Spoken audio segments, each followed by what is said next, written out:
Bien.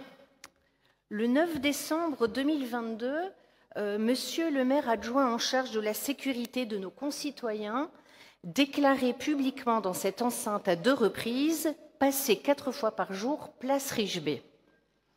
Il ajoutait « Je peux vous dire qu'à l'occasion de ces 4 fois par jour, je n'ai jamais vu de trafic de stupes ni de dealers fréquenter la place Richebé, à toute heure du jour et parfois de la nuit ».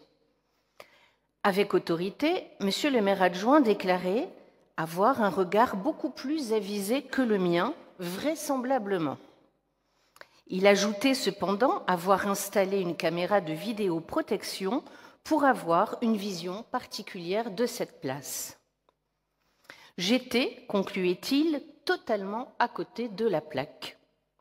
En matière de plaque, précisément, tout habitant du centre-ville sait désormais que le square Richebé est devenu une plaque de vente de stupéfiants, que certes la caméra de monsieur l'adjoint continue de ne pas enregistrer, mais dont l'activité florissante est dûment attestée par les caméras des citoyens vigilants qui passent peut-être moins de 4 fois par jour, mais n'en ont besoin que d'une pour documenter ce que monsieur le maire adjoint ne voit pas. Pourquoi cette cécité? Nous l'ignorons. Constater qu'un ancien policier de haut rang confond 4 fois par jour, depuis 5 ans, un dealer avec une mère de famille poussant un landau pourrait justifier d'une étude universitaire, voire même d'un colloque savant.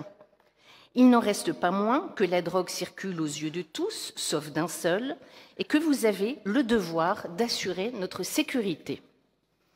Conformément au règlement intérieur de notre Conseil, la version écrite de ma question vous a été remise vendredi avant midi.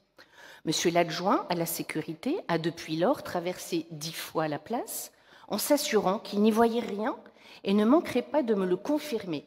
Je le devine, je le sens, je le pressens, je n'insisterai donc pas. Il existe cependant dans votre majorité un collègue directement impliqué dans la vie de ce quartier, qu'il connaît sans doute mieux, en le traversant peut-être moins, le président du conseil de quartier, M. Hanot, qui n'est jamais condescendant. C'est à lui que je m'adresse.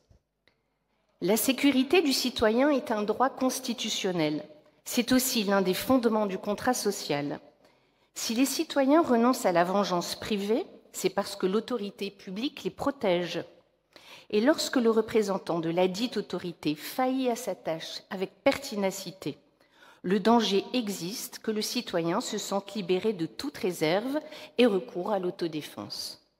Nous avons le devoir démocratique et républicain de prévenir cette dérive en contournant l'obstacle mis par monsieur l'adjoint à la sécurité.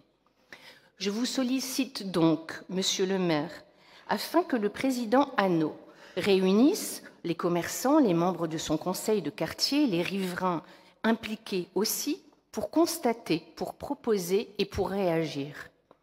Monsieur l'adjoint s'était engagé en 2022 à visiter avec moi la place. Il a jugé inopportun de réaliser son annonce.